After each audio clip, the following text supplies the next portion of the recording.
وکان شعارہم یا محمدا یا محمدا۔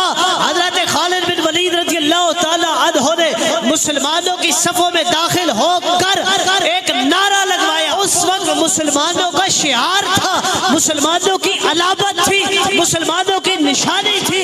وہ نعرہ کیا تھا کہ حضرت خالد بن ولید نے یا محمدا کا نعرہ لگایا، اور یا محمدا یہ حروف ندا ہے، اور اس کے آخر میں جو ہاں ہے یہ مدد کے لیے پکارا جاتا ہے۔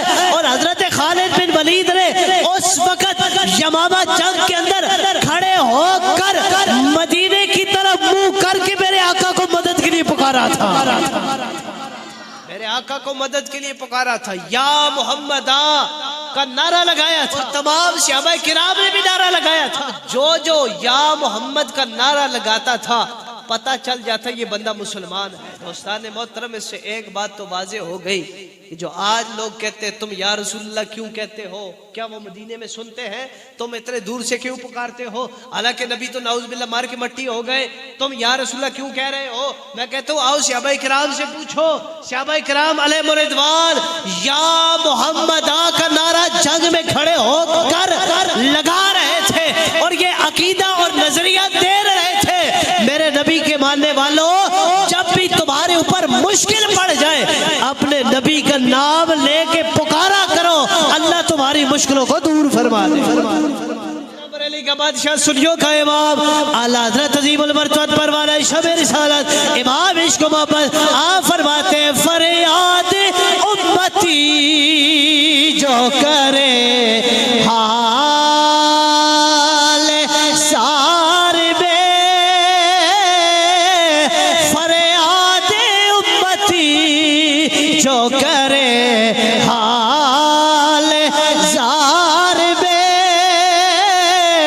ممکن نہیں کہ خیر بشر کو خبر نہ ہو۔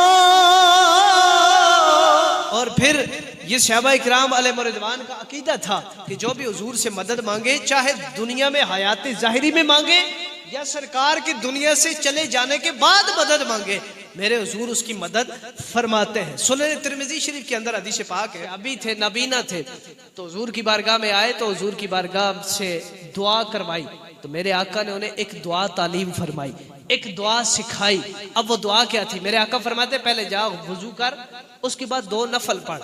اب 2 نفل پڑھنے کے بعد 2 زانو ہو کے بیٹھ کر یہ دعا مانگ، اللہم انی اسألک و اتوجہ الیک بنبیک محمد نبی اللہم انی اسألک، اے اللہ میں تیری بارگاہ میں سوال کرتا ہوں، وَأَتَوَجَّهُ إِلَيْكَ بِنَبِيِّكَ، اور میں تیری طرف متوجہ ہوتا ہوں، میں تیری طرف اپنی حاجت کو پیش کرتا ہوں بے نبی کا، تیرے نبی کے وسیلے سے۔ اب یہ وسیلے والی دعا تو خود میرے حضور نے سکھائی ہے، آج لوگ پتہ نہیں کن چکروں میں پڑے، تم وسیلہ کیوں مانتے ہو؟ کیا رب ڈائریکٹ نہیں سنتا؟ کیا اللہ نے نہیں فرمایا ہے کہ مجھ سے دعا کرو ادعونی استجب لکم؟ تو بالکل رب نے فرمایا ہے، رب سب کی دعائیں سنتا ہے مگر مانتا اسی کی ہے جو اس کے نبی کے وسیلے سے دعا کرتے ہیں۔ اللہ سب کی دعائیں سنتا ہے، تو میرے حضور علیہ السلام نے خود دعا تعلیم ارشاد فرمائی، یا اللہ میں تیری بارگاہ میں اپنی حاجت پیش کرتا ہوں، سوال کرتا ہوں، تیرے نبی کے وسیلے سے سوال کرتا ہوں۔ اچھا اگلی بات بڑے مزے کی، یا محمد انی توجہت بکا، اے اللہ کے رسول آپ کی طرف بھی متوجہ ہوتا ہوں۔ تو یہ تو سرکار کو یا محمد کہہ کے پکار رہے ہیں دعا کے اندر۔ اچھا کوئی بندہ یہ کہے کہ اس وقت تو حضور سامنے موجود تھے، سرکار سامنے موجود تھے، تو اس بندے نے کہہ دیا تو اس میں کون سا حرج ہے؟ میں کہتا ہوں آؤ آگے چلو، ایک اور حدیث پاک سناتا ہوں۔ حضرت سیدنا عثمان غنی رضی اللہ تعالی عنہ کا دور حکومت ہے، المعجم الکبیر طبرانی نے اس حدیث کو لکھا ہے۔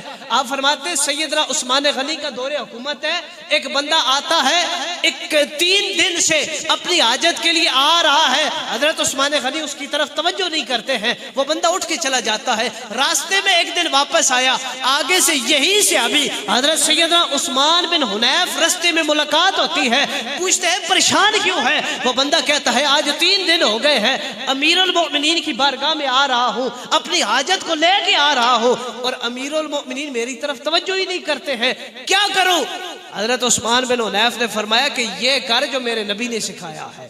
میں تجھے ایک وظیفہ بتاتا ہوں, ایک عمل بتاتا ہوں جو میرے آقا نے سکھایا ہے. فرمایا کون سا؟ کہا کہ جا مسجد میں چلا جا, 2 رکعت نفل پڑھ, اور نفل پڑھنے کے بعد یہی دعا مانگ, اللہم انی اسألک واتوجہ الیک بنبیک محمد نبی الرحمہ یا محمد انی توجہت بک فی حاجتی.